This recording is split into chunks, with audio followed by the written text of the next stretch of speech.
Just when we thought we'd seen every possible spin on the police procedural, someone went and threw the devil himself into the mix. Lucifer premiered in 2016, with Tom Ellis playing the charismatic former guardian of hell and Lauren German as LAPD detective Chloe Decker.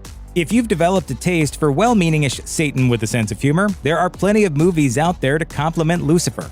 From teenagers summoning demons to supernatural beings mingling with humans, and another Neil Gaiman adaptation, here are the films to watch if you love Lucifer. Oh, come on! It's like it's not even trying. The devil doesn't make an appearance in the horror comedy The Babysitter, but a group of his followers are the main villains. Cole is your typical 12-year-old enamored with his hot babysitter, Bee. That is, until she invites her friends over to his house and murders one of them so she can collect his blood for their devil-worshipping ritual. Like Lucifer, The Babysitter treats its devilish theme with unyielding dark humor, and it notches up the gore to 11. The cast is a Gen Z who's who. The gang of teens includes former Vine star Andrew Bachelor and model and actress Bella Thorne. And if you're wondering why Bee looks so familiar, you may recognize Samara Weaving from the hit series Hollywood, her memorable performance in another horror comedy, Ready or Not, or her brief role in 3 Billboards Outside Ebbing, Missouri. The Babysitter is fun, it's tongue-in-cheek, and it ticks all your devil-worshipping horror must-haves, all in a satisfying wink-wink way. Did you just blow up Sonya? No. I mean, I'm not even mad, I'm a little surprised. Part of the fun of Lucifer is watching mortals interact with supernatural beings, especially when they're initially skeptical about the existence of things like angels and demons. That dynamic also plays out in the 2018 British horror film Malevolent. Florence Pugh and Ben Lloyd Hughes play Angela and Jackson, siblings who scam homeowners by presenting Angela as a medium and pretending that they can rid haunted houses of their ghosts. Strapped for cash, they take a job for a woman who owns a creepy orphanage, doing so despite their better judgment. Angela, Jackson, and their 2 accomplices gradually realize that their little ghost hunting charade isn't going to cut it in a place that may in fact be haunted by real, violent spirits. 2018 was a big year for Florence Pugh. In addition to starring in Malevolent, she also appeared opposite Chris Pine in Outlaw King. The next year saw her in even more high-profile roles. She turned one of literature's most despised characters into an unlikely heroine in Little Women, and gave everyone nightmares about bearskins and Swedish cults in Midsommar. In the end, the scares in Malevolent, like the movie's ghosts, are very real. At first glance, 2019's Eli doesn't look like it has much in common with Lucifer, but wait for the twist and you'll understand the link. The film first introduces us to Eli, a young boy who has severe allergies that mean he has to be in a protective environment at all times. When he joins a medical program run by Dr. Isabella Horn for kids with similar conditions, it initially seems great, but soon Eli starts to experience creepy specters and supernatural events. He learns that all of Dr. Horn's other patients have died during the treatment, and it starts to look like his unique condition might have devilish origins. Directed by Kieran Foy, Eli shakes up the usual devil myth. Unlike Lucifer, it leans into the evil side that comes with being a demon, perfect for when you want to shake with fear instead of laughter.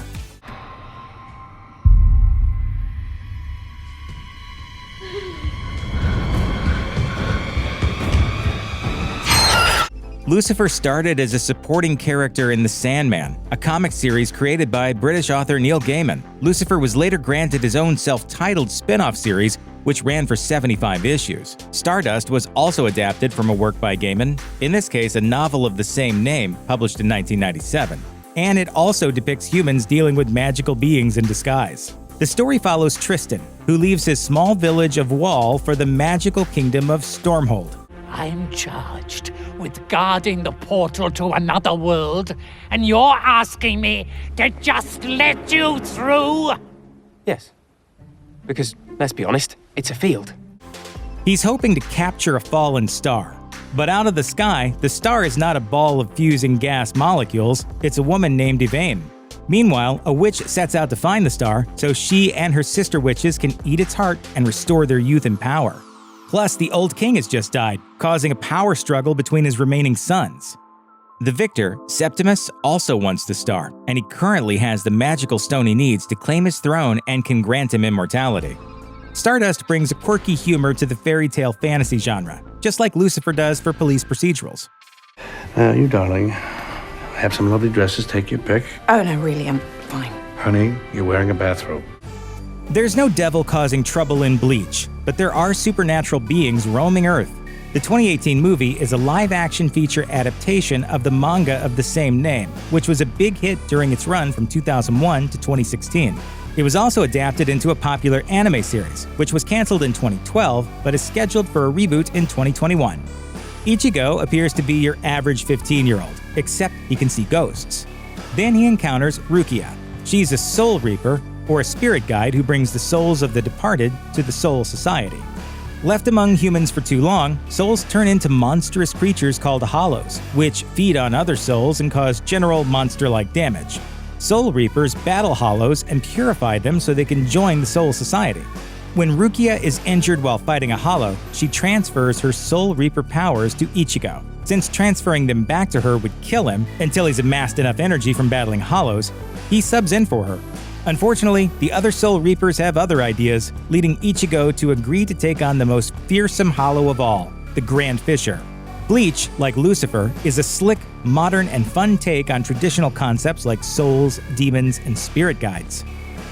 Where Lucifer's version of the devil is mischievous but charming, May the Devil Take You's portrayal is closer to the traditional merciless, soul-seizing monster. The movie starts with a man, Lesmana, making a pact with the devil in the basement of his villa. He receives riches in his lifetime in exchange for his soul after death. You know, the usual.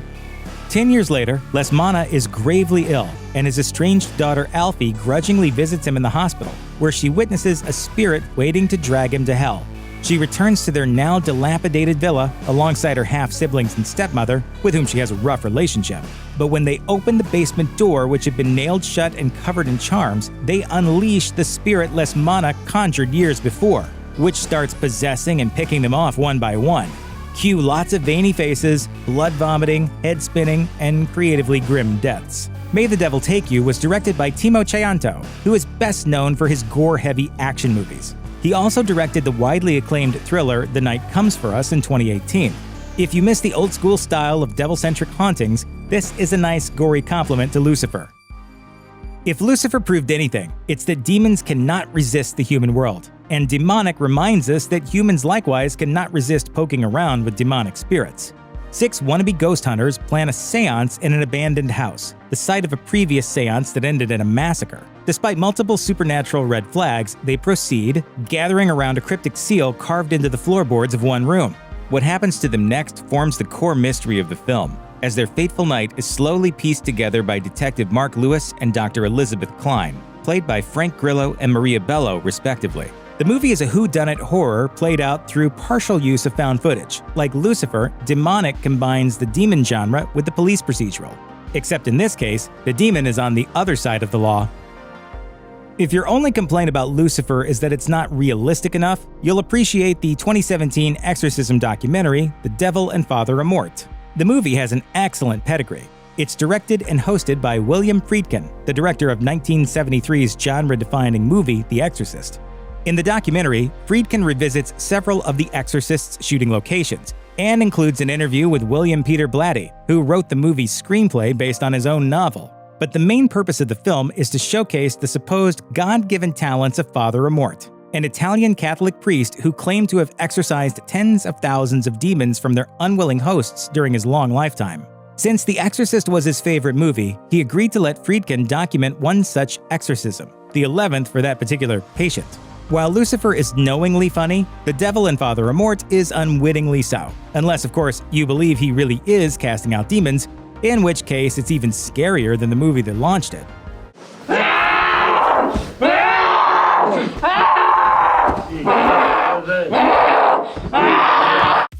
In Lucifer, it often takes a display of the supernatural to convince humans that they are, in fact, talking to the devil. But in Bright, beings like orcs, elves, and fairies not only walk among humans, they do so openly.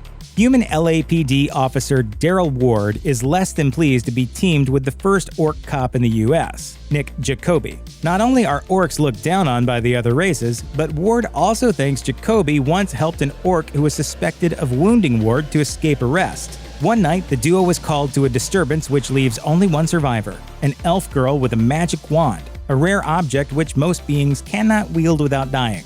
And the few who can are called Brights. It turns out she's protecting the wand from a group of bad guys who are trying to resurrect the defeated Dark Lord, a figure many don't even believe exists. If you enjoy watching an LAPD officer solving crimes of a supernatural nature alongside beings that are not entirely of this world, Bright is a fun way to do it. If you believe TV and movies, humans scare easy, so it's necessary for supernatural folks to disguise their real, terrifying likenesses in clever disguises. You know, so the normal people don't get frightened. I'm not afraid of you anymore. You're not. Well, okay. Normally that's true for Lucifer, and it's definitely true for the antagonists in The Witches.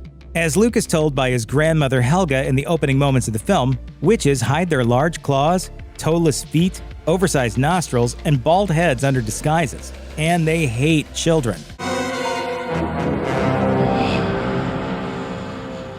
It's a cute story until Helga and Luke go on vacation and unknowingly book into the same hotel as a convention of witches. There, Luke discovers their plot to turn all the children in the world into mice by spiking candy with a magic potion. The Witches is as fun and silly as Lucifer, with a touch of the Goonies thrown in for good measure. What's not to love?